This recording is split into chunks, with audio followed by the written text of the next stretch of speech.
सरबतासाठी लागणारे साहित्य: एक मोठी कैरी शिलून मी कापून घेतलेली आहे, एक छोटी वाटी साखर, अर्धा लिंबू, थोडेसे पुदिन्याचे पानं आणि काळे मीठ.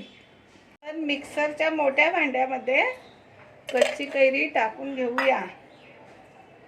साखर, पुदिन्याचे पानं,